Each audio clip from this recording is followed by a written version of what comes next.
دوسرا جو شیطان کی طرف سے ہے، یا تیسرا جو انسان کے نفسانی جو خیالات ہیں، اگر وہ رویا کی شکل میں نظر آئے تو ہم پہلے اس کے اوپر بات کریں گے، اس کے بعد ہم فن تعبیر سے تفصیل معلوم کریں گے۔ تو خواب میں دیکھے جانے والی ایک چیز کی 10 تعبیریں بھی ہو سکتی ہیں، یہ علمی نکتہ بھی سمجھ لیں کہ خواب میں دیکھی جانے والی ایک چیز کی 10 تعبیریں بھی ہو سکتی ہیں۔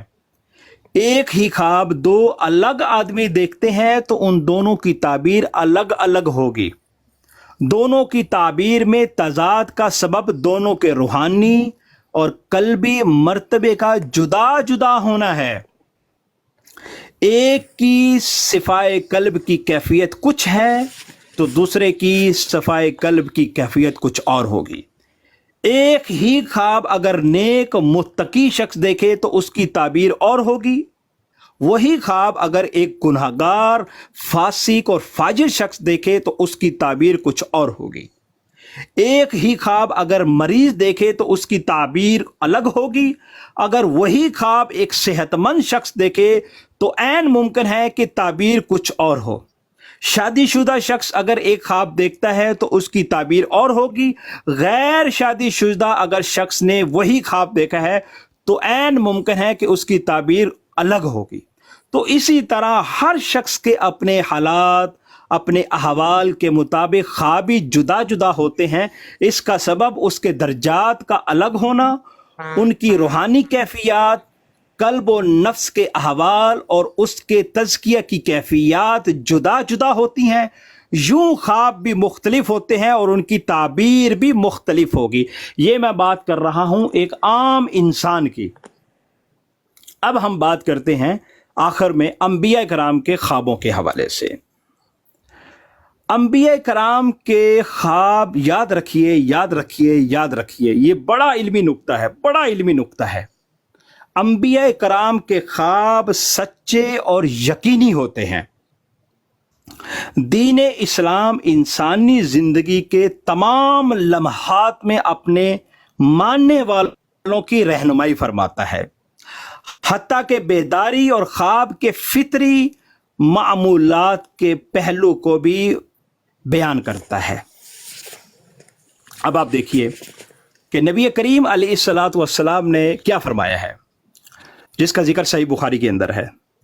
آپ علیہ الصلاۃ والسلام نے ارشاد فرمایا کہ سچا خواب نبوت کا 46واں حصہ ہے، نبوت کا 46واں حصہ ہے۔ یہ نبی کریم علیہ الصلاۃ والسلام کا فرمان ہے صحیح بخاری کے اندر۔ نیز آپ نے فرمایا کہ نبوت سے صرف مبشرات باقی ہیں۔ تو اس پر صحابہ کرام رضوان اللہ اجمعین نے وضاحت چاہی کہ اے اللہ کے رسول، مبشرات کے کیا معنی ہیں؟ تو آپ علیہ الصلاۃ والسلام نے فرمایا اچھے خواب۔